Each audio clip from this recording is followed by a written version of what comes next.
সারা দেশে জনগণের ব্যাপক ভালোবাসা দেখতে পাচ্ছে।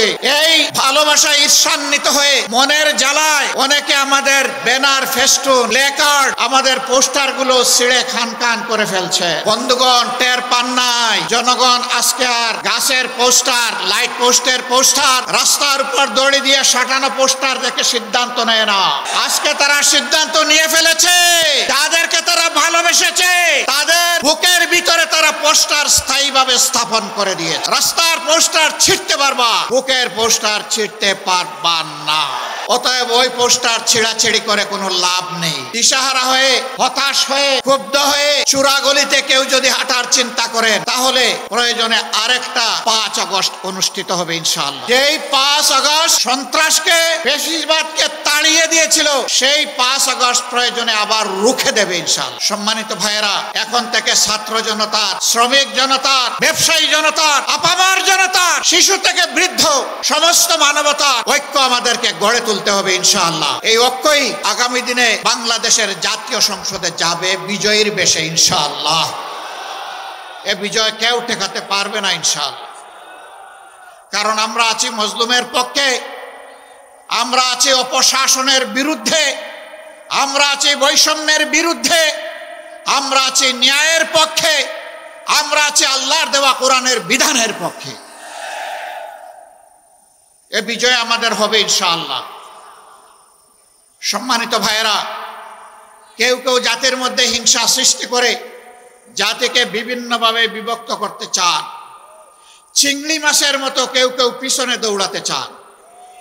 আপনারা চিংড়ি মাছের চাষের এলাকার মানুষ খুব ভালো করে জানেন, চিংড়ি যখন দৌড়ায় সামনের দিকে পথ খুঁজে পায় না, শুধু পিছনের দিকে যায়।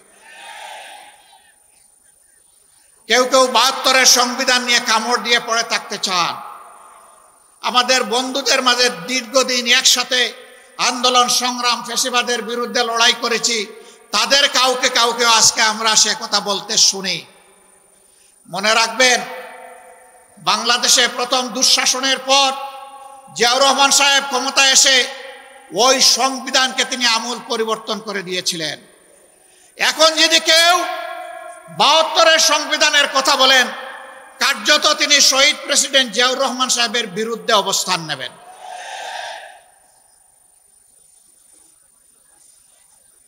৭২-এর সংবিধানের কথা আজ যিনি অত্যন্ত সংকটজনক অবস্থায় আছেন, জাতির এক শ্রদ্ধার কেন্দ্রবিন্দুতে যার অবস্থান, বেগম খালেদা জিয়াও কখনো ৭২-এর সংবিধানের পক্ষে কথা বলেননি।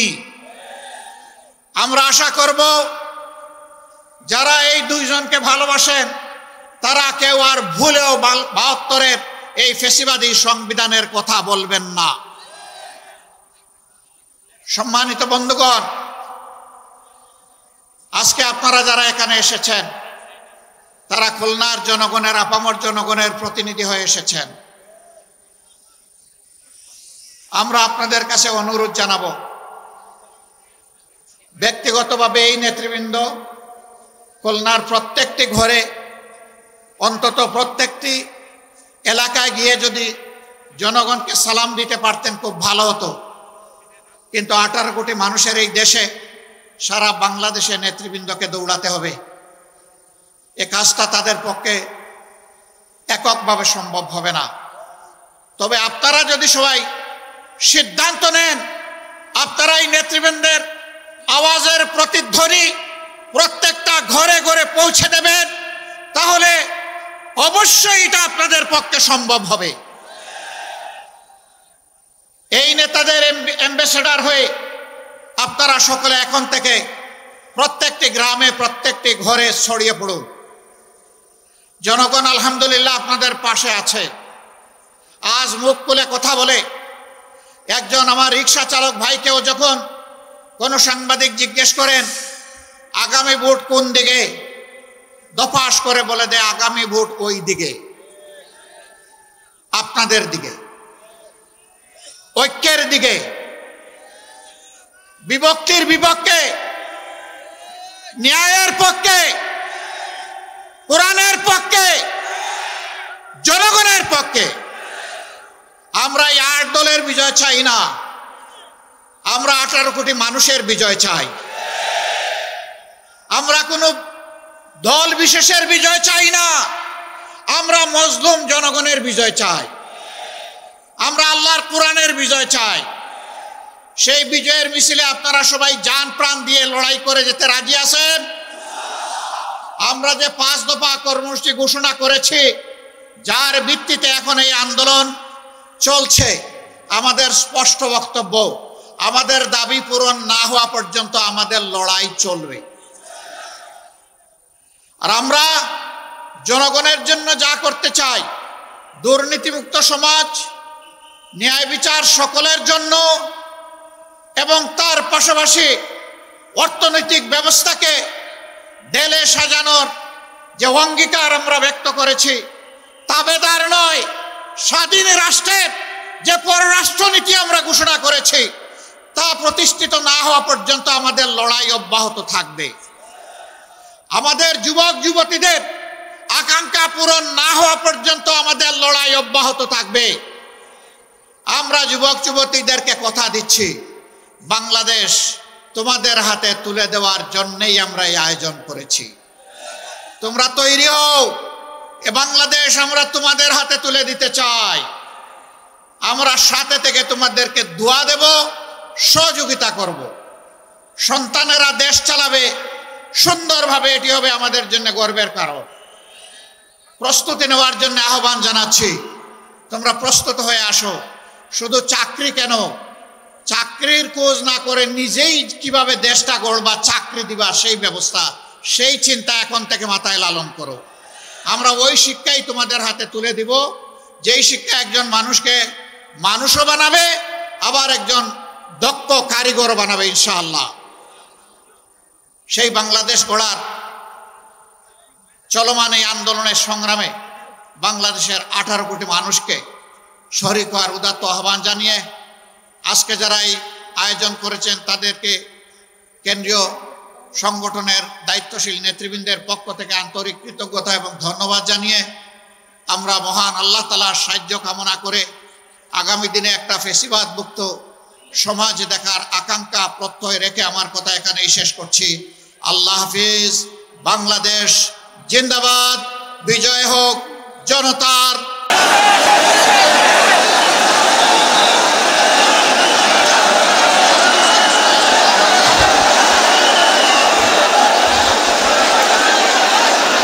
আসসালামু আলাইকুম ওয়া রাহমাতুল্লাহ। আসসালামু আলাইকুম ওয়া রাহমাতুল্লাহ। আলহামদুলিল্লাহি রাব্বিল আলামিন ওয়াসসালাতু ওয়াসসালামু আলা রাসূলিহিল কারীম ওয়া আলা আলিহি ওয়া সাহবিহি ওয়া আহলি বাইতি আজমাইন। চলমান আন্দোলনের শরীক 8 দলের উদ্যোগে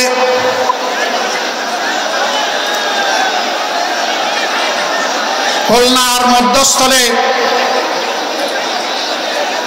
আজকের এই বিভাগীয় সমাবেশের সম্মানিত সভাপতি,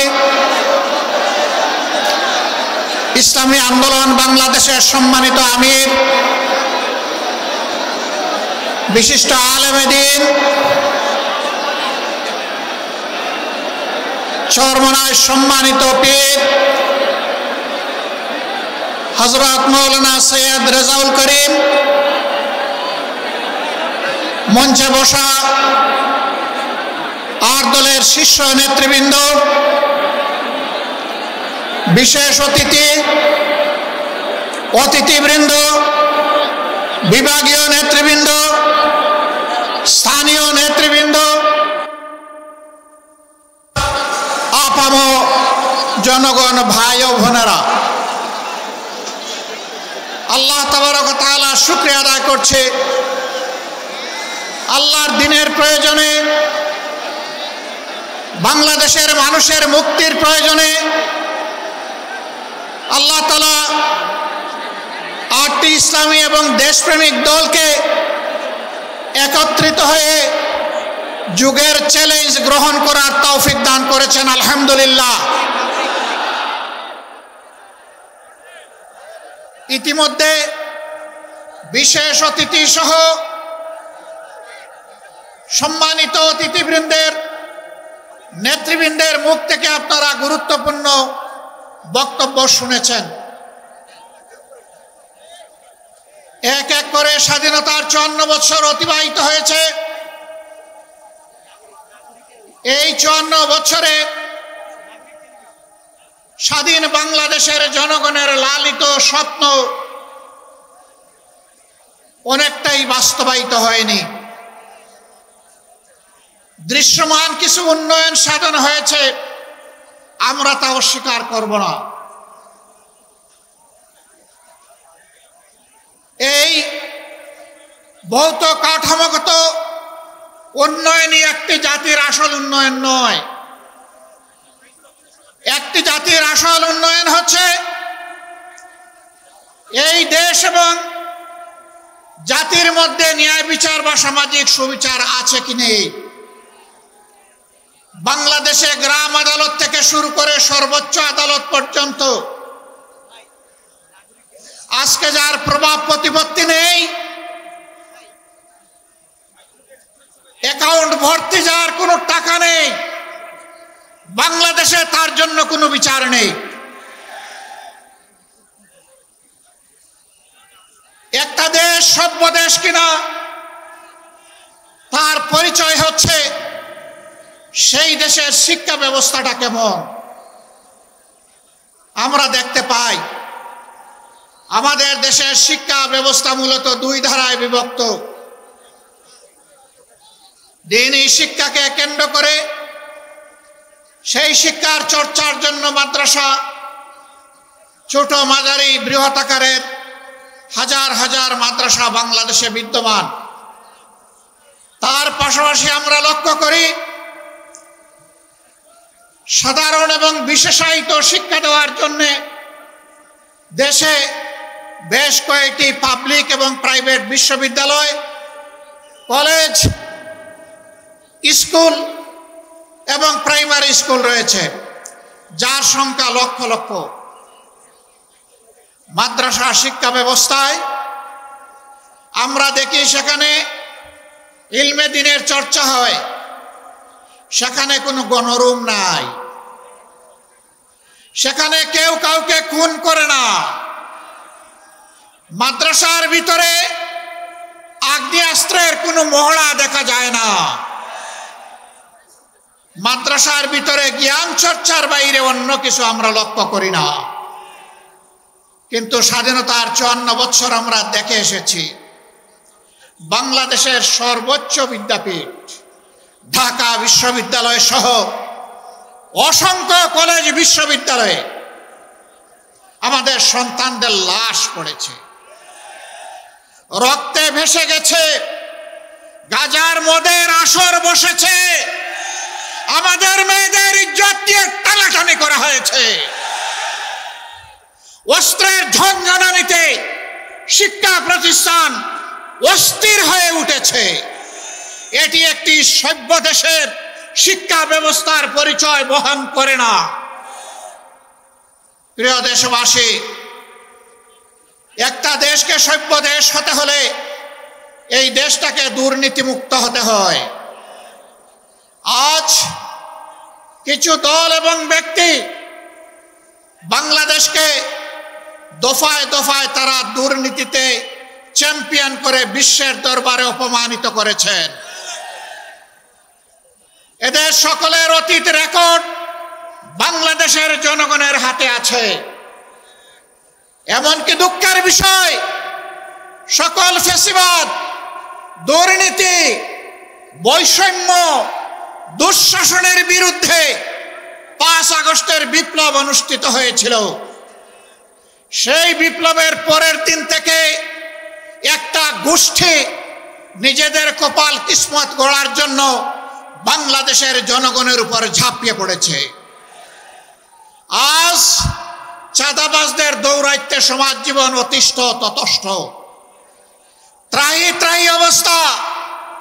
বিনিয়োগকারী, শিল্পপতি, ব্যবসায়ী, ক্ষুদ্র ব্যবসায়ী কেউ শান্তিতে নাই। আগের চেয়ে চাঁদার রেট বেড়ে গেছে বলে সকলেই তারা বিষাক্ত নিঃশ্বাস ফেলেন। তারা বলেন, আগেও ভালো ছিলাম না, এখন আরো খারাপ।